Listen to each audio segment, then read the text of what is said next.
High বন্ধুরা, learning স্কুলের পক্ষ থেকে সবাইকে স্বাগতম। আমি বলেছিলাম পাটিগণিতের উপরে মোট 405টা অঙ্ক দেবো। তো এর আগে আমরা অলরেডি 200 ম্যাথ দিয়ে দিয়েছি। বলছিলাম এখান থেকে আপনারা যে কোনো চাকরির পরীক্ষায় পাটিগণিত থেকে মোটামুটি 90% মতো কমন পাবেন। তার এই ধারাবাহিকতায় আমরা আজকে 211 থেকে শুরু করতেছি। তো যারা আগের ভিডিওগুলো দেখেন নাই, তো প্লে লিস্ট থেকে ভিডিওগুলো দেখে নেবেন। তো চ্যালেঞ্জ শুরু করা যাক। দেখেন এখানে বলা আছে করিমুর রহিমের বেতন এর অনুপাত 7:5। করিমের বেতন রহিমের বেতন অপেক্ষা 400 টাকা বেশি। রহিমের বেতন কত? এখন দেখেন করিম রহিমের বেতনের অনুপাত দেওয়া আছে আমাদের এইটা, বেতনের অনুপাত। কিন্তু এটা কিন্তু মূল বেতন না, এটার সাথে নির্দিষ্ট পরিমাণ একটা সংখ্যা যোগ হবে। ওই সংখ্যাটা কি আমরা জানি না। তো আমরা ধরে নিই যে করিমের বেতন, এটার সাথে নির্দিষ্ট পরিমাণ একটা সংখ্যা যোগ হবে 7x। তাহলে আমরা ধরে নেব রহিমের বেতন 5x। প্রত্যেকটা অঙ্ক সেমভাবে এখানে 7x ধরে নিলাম, 5x এটা তাদের বেতনের বেতন হবে। এখন বলতেছে করিমের বেতন রহিমের বেতন অপেক্ষা 400 টাকা বেশি। তার মানে এই দুটোর বিয়োগফল, এটা ছিল করিমের বেতন, এটা থেকে এটা বিয়োগ করলে যে মানটা হবে ওইটার মান হচ্ছে কত? 400 টাকা। এটা বলা আছে যে করিমের বেতন রহিমের বেতন অপেক্ষা 400 টাকা বেশি, মানে বিয়োগ করতে হবে, বিয়োগ করে 400 টাকা বেশি। তাহলে এখান থেকে 2x ইকুয়াল 400। তার মানে এক্স এর মান কত? 400/2। তার মানে আমরা কাটাকাটি করলে এক্স এর মান পাচ্ছেন 202। তাহলে দেখেন এখানে যদি আপনি বসিয়ে দিন, যে এক্স এর মানটা যদি এখানে বসিয়ে দিন, তাহলে আমরা পাচ্ছি কর্মীর বেতন পাইতেছি কত? 200 যদি বসান তাহলে 7×2 = 1400। ঠিক আছে। আর রহিমের বেতন পাবো, এখানে 5x ছিল, তো 5 × 200 যদি আপনি বসান তাহলে 1000। আমাদের চাইছিল কত? কি চাইছিল দেখেন 1000। আমাদের চাইছিল কার বেতন চাইছিল? রহিমের বেতন কত? তো রহিমের বেতন হচ্ছে 1000 টাকা। এখানে আপনার কর্মীর বেতন চাইতে পারতো। তো আশা করি বুঝছেন। আমরা পরের অঙ্কগুলো দেখবো। হ্যাঁ, পরের অঙ্কটা দেখেন এখানে বলা আছে যে 60 মিটার দীর্ঘ রশিকে এত অনুপাতে ভাগ করে দিলে দীর্ঘতম অংশটির দৈর্ঘ্য কত? আমরা জানি না যে কত করে, বাট তাদের অনুপাত দেওয়া আছে। এই জন্য আমরা প্রত্যেকটা ধরে নিব যে প্রথমটা হইতেছে 3x, দ্বিতীয়টা 7x, তৃতীয়টা 10x, আগেরটার মতোই। তো সবটির যোগফল দেখেন 60 60 মিটার একটা দীর্ঘ একটা রশিকে এত অনুপাতে ভাগ করতেছে কে কত অংশ, মানে কোন অংশটির দৈর্ঘ্য কত। তো তার মানে এই সবটির যোগফল হইতেছে কত? 60। তার মানে আমরা লিখব 3x + 7x + 10x = 60। তো সবটি যদি যোগ করেন দেখেন 20x = 60। তার মানে x = 60/20। তার মানে 3, এই 0 0 কাটা, 3 2 6, তার মানে 3। x এর মান 3। এখন দেখেন এইখানে মান বসালে কোনটার মান সর্বোচ্চ আসবে আপনি খুব, যেহেতু x এর মান 3, তো এখানে বসলে দেখেন এখানে বসালে 9, এখানে বসলে 3 7 21, এখানে বসলে 3 10 30। আমাদের সবচেয়ে বড় অংশ দীর্ঘতম অংশটি ধরে রেখেছিল, তো দীর্ঘতম অংশটি হইতেছে কত? 30। হ্যাঁ, পরের অঙ্কটা একটু দেখেন। বলা আছে একজন লোক এত টাকা আয় করেন এবং 3000 টাকা ব্যয় করেন। তার আয়ের সঙ্গে ব্যয়ের অনুপাত। আয়, তার মানে আয় হইতেছে আয় ইস্টু ব্যয়, এটা চাইছে আমাদের। দেখেন আয় অনুপাত ব্যয়। তো আয় হইতেছে কত? 4500, আর ব্যয় হইতেছে কত? 3000। তো আপনি দেখেন এখান থেকে একটা শূন্য কাটতে পারেন, এখান থেকে একটা শূন্য, এখান থেকে একটা শূন্য। তার মানে এখানে হচ্ছে 45:30। এখন দেখেন 2টাকে কি দ্বারা ভাগ যায়? একমাত্র 15 দ্বারা ভাগ যাইতেছে। 2টাকে দেখেন 3 15 45, 15 দ্বিগুণে 30। তার মানে আয় ব্যয়ের অনুপাত হচ্ছে 3:2। আসলে খুব সহজে সমাধান করা যাবে করলে আপনি যদি বুঝেন জাস্ট। এই অঙ্কটা দেখেন যে একটি পাত্রে দুধ ও পানির অনুপাত 5:1। তারপর বলছে দুধের পরিমাণ যদি পানি অপেক্ষা 8 লিটার বেশি হয় তাহলে পানির পরিমাণ কত? প্রথমটার অঙ্কের মতো। তো তাহলে আমরা ধরে নিই যে দুধের পরিমাণ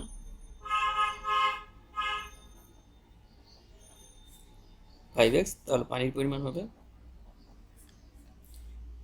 x, কারণ এটা এই অনুপাত হতেছে 5x, এর সাথে নির্দিষ্ট পরিমাণ একটা সংখ্যা যোগ হবে, আমরা সংখ্যা গুণ হবে আর কি, সংখ্যাটা ধরে নিচ্ছি x। তো 5x একটা হলো কত? x এর সাথে 1 এর সাথে যদি x গুণ করেন x। তো আমাদের বলতে আছে যে দুধের পরিমাণ যদি পানি অপেক্ষা 8 লিটার বেশি হয়, তার মানে 5x - x = 8। তার মানে 4x = 8। x ইকুয়াল কত হবে? দেখেন 8/4 = 2। এখন আপনি এখানে মান বসিয়ে দেন। তো দুধের পরিমাণ হবে 5 × x এর মান 2। তার মানে হচ্ছে কত? দেখেন 10। আর পানির পরিমাণ হচ্ছে 2। আমাদের কি চাইছে এটা দেখতে হবে। তো পানির পরিমাণ কত লিটার? তো পানির পরিমাণ হচ্ছে 2 লিটার। দেখেন খুব সহজেই সমাধান করা যায়। হ্যাঁ, এরপরে যে অঙ্কটা আছে দেখেন 215 নম্বর অঙ্ক। এখানে বলা আছে ত্রিভুজের কোণগুলির অনুপাত তো এর বৃহত্তম কোণটি কত? তো ত্রিভুজের কোণগুলির অনুপাত আমাদের আগে জানতে হবে যে ত্রিভুজের 3 কোণের, যখন 3টা কোণের অনুপাত দেওয়া আছে এটা। তো এরকম যদি একটা ত্রিভুজ হয়, তো ত্রিভুজের 3 কোণের সমষ্টি কত? এই 3টা কোণের সমষ্টি যোগফল আমরা জানি 80 180 ডিগ্রি। এটা মনে রাখতে হবে আপনাদের যে ত্রিভুজের 3 কোণের সমষ্টি হইতেছে 180 ডিগ্রি, সেটা যে কোণই হোক। তো ত্রিভুজের কোণগুলির অনুপাত এত হলে বৃহত্তম কোণটি কত? তো আমরা কোণগুলির অনুপাত এত, তো আমরা ধরে নিব যে কোণ, তাহলে বৃহত্তম কোণটি আছে। আমাদের 3টা কোণের পরিমাণ দেওয়া আছে অনুপাত, বাট এটা তো কোণের মান না। তো মান নির্ণয় করতে হলে আমাদের নির্দিষ্ট পরিমাণ একটা সংখ্যা সবের সাথে কি করতে হবে? গুণ করতে হবে। 3x 5x আমরা ধরে নিলাম যে কোণগুলা একটা হচ্ছে 2x, একটা 3x, একটা হচ্ছে 5x। তো এই যে এই সবটির যোগফল দেখেন, 3টা কোণের যোগফল কত ডিগ্রি? 180 ডিগ্রি। তার মানে আমরা কি লিখব? 2x 3x 5x equal 180 degree বা 180 লিখলেই হবে। তো দেখেন এখানে হচ্ছে 8 10 10x সমান 180 ডিগ্রি, বা আপনি x এর মানটা বসান 180/10, 0 0 কাটতে পারেন। তার মানে কত হচ্ছে? x এর মান 18। এখানে আপনি বসাই দেখেন যে কোনটা সবচেয়ে বড় হবে। আপনি খুব, একটা আছে আমাদের 2x, দেখেন 2x যদি আপনি মান বসান 2 × 18, তার মানে 36। তার মানে 18 হচ্ছে কত? 3x, 3 × 18, 3 18 আমরা জানি 54, আর কত হচ্ছে 5x, তো 5 × দেখেন 18, 5 18 কত? আমরা জানি 90। তো দেখেন প্রথম কোণটা, একটা কোণ হচ্ছে 36 ডিগ্রি, একটা 54, আটা হচ্ছে 90 ডিগ্রি। তো আমাদের হচ্ছে বৃহত্তম কোণটা কত? আমাদের বৃহত্তম কোণটা হচ্ছে 90 ডিগ্রি। আবার যদি আপনি হিসাব করেন দেখেন এই দুইটা মিলে হচ্ছে 90 ডিগ্রি আর 90 ডিগ্রি 180 ডিগ্রি। তো 3 কোণের পরিমাণও 180 ডিগ্রি। কেমন? আমরা পরের অঙ্কটা একটু দেখবো যে দুইটি সংখ্যার যোগফল 8, যদি সংখ্যাগুলো 3:1 অনুপাতে থাকে তবে সংখ্যা দ্বয়ের গুণফল কত? ঠিক আছে, আমাদের বুঝতে হবে যে দুটি সংখ্যার যোগফল 8, যদি সংখ্যাগুলো 3:1 অনুপাতে থাকে তবে সংখ্যাগুলোর গুণফল কত? তো আমরা জানি না সংখ্যা দুইটা কোথায়, ধরে নিই সংখ্যা দুইটি যেখানে এই অনুপাতে আছে কিন্তু সংখ্যা দুটি দুইটি এটার সাথে নির্দিষ্ট একটা পরিমাণ সংখ্যা কি হবে? গুণ হবে। সাপোজ আমরা একটা সংখ্যা ধরে নিলাম 3x, আরেকটা সংখ্যা, তাহলে কত হবে? এর সাথে x গুণ করেন x, একটা সংখ্যা 3x, আরেকটা সংখ্যা x। এখন বলছে দুইটা সংখ্যার যোগফল, তার মানে এটা একটা সংখ্যা, এটা এই দুইটার যোগফল 3x + x ইকুয়াল কত? 8। তার মানে 4x ইকুয়াল আমরা পেয়েছি 8, x ইকুয়াল 8/4 সমান 2। তো আমরা কিন্তু এখন কিন্তু আমরা পেয়ে যাচ্ছি যে সংখ্যা দুইটা পেয়ে যাবো। কেন? একটা সংখ্যা এটা ছিল, এটা, এখানে আমরা x এর মান বসেন, তাহলে একটি সংখ্যা হবে 3x, তার মানে 3 × 2 সমান কত? 6। তাহলে অপর সংখ্যাটি x দেওয়া আছে আমাদের, যেহেতু আমরা অপর সংখ্যা x কি ছিল? x ইকুয়াল কত পাইছি? 2। আমাদের বলছিল যে এই দুইটা সংখ্যার গুণফল কত, যে দুইটা সংখ্যা পাইলাম এই দুইটা সংখ্যার গুণফল কত। তো আপনি এই দুইটা সংখ্যার গুণফল কত দেখেন, যে সংখ্যা দ্বয়ের গুণফল কত? তো সংখ্যা দ্বয়ের 6 দ্বিগুণ কত হবে? 12, গুণফল হবে 6 × 2 সমান দেখেন 12। তো আমাদের অ্যান্সার হবে কত? 12। তো আসলেও খুবই সহজ, আপনারা যদি জাস্ট মানে অঙ্কগুলো প্রত্যেকটা অঙ্ক যদি মনোযোগ সহকারে কয়েকবার দেখেন, আমি মনে করি যে এই অঙ্ক নিয়ে আপনাদের মধ্যে যে ভয়, এই ভয়টা আর থাকবে না। আচ্ছা, পরবর্তী ম্যাথটা আমরা দেখবো। এই অঙ্কটা একটু দেখেন যে একটি সংখ্যা অপর একটি সংখ্যার 450%, সংখ্যা দুটির অনুপাত কত? তো দেখেন যে অপর একটি সংখ্যার 450%, আমরা জানি না অপর সংখ্যাটি কত হবে। আমরা ধরে নিলাম যে অপর সংখ্যাটি 100, তাহলে একটি সংখ্যা কত হবে? একটি সংখ্যা হিসাব করে দেখেন, আমাদের অপর সংখ্যাটি আমরা 100 ধরে নিলাম, তাহলে একটি সংখ্যা বলতেছে যে একটি সংখ্যা অপর যে সংখ্যা তার 450%। তো অপর সংখ্যা হইতেছে 100, এত এর 450%। তো একটি যে সংখ্যাটি আমরা যেটা নির্ণয় করতেছি, তো অপর একটি সংখ্যা 100 ধরে নিলাম, কারণ অপর সংখ্যার এত পার্সেন্ট, অপর সংখ্যাটি ধরে নিচ্ছি 100। তো একটি সংখ্যা হইতেছে ওই 100 এর 450%, তো 100 এর 450% থেকে আমাদের নিচে 100 আসে, তো এটি কাটে ফেলেন, এটা কাটেন, এটাই কাটেন, এটা, তার মানে 485 হচ্ছে। অপর সংখ্যাটি 100, তো একটি সংখ্যা গেছে 450। সংখ্যা দুটির অনুপাত কত? তাহলে দেখেন সংখ্যা দুটির অনুপাত 450:100, এটা। তো আপনি 1 0 0 কাটতে পারেন, তাহলে হচ্ছে 45:100। তার মানে এটা আবার 5 দ্বারা ভাগ যায়, দেখেন 5 নং 45, 5 দুগুণে 10। তার মানে আমাদের অ্যান্সার হচ্ছে কত? 17 এ নম্বর। দেখেন এখানে বলা আছে দুইটি সংখ্যার অনুপাত 5:8, উভয়ের সাথে 2 যোগ করলে অনুপাতটি 2:3 হয়, তবে সংখ্যা দুটি কি কি? সংখ্যা দুটি কি কি? তো দেখেন আমরা এটা অপশন থেকে করে ফেলবো, এভাবেও করা যায়, বাট অপশন থেকে খুব সহজ হবে। সাপোজ মনে করেন এটা আমাদের অপশন, তো 7 11 আছে। তো আমরা মনে করে নিলাম 7:11, এটাই আমাদের অপশন। তো আমরা জানি অনুপাত আকারে এটা ভাগ আকারে লেখা যায়। আমাদের বলা হচ্ছিল যে উভয়ের সঙ্গে 2 যোগ করলে অনুপাতে 2/3 হয়, উভয়ের সঙ্গে 2 যোগ করে, তাহলে হচ্ছে 9 আর এটা হচ্ছে 13।